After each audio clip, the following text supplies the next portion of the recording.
ಯಾಕೆ ಸಿಗುತ್ತಿಲ್ಲ ಕುಂತರು ನಿಂತರು ನಿನ್ನ ಭಜನೆ ಬೇರೆ ಕೆಲಸನೇ ಇಲ್ಲ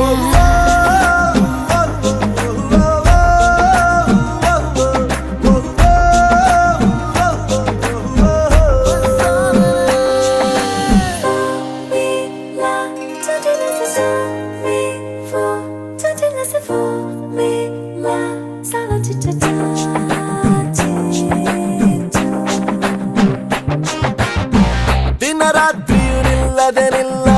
ನಿನ್ನ ಜಾತ್ರೆಯು ಸಾಗಿದೆ ಇದಕ್ಕೊಂದು ಪರಿಹಾರ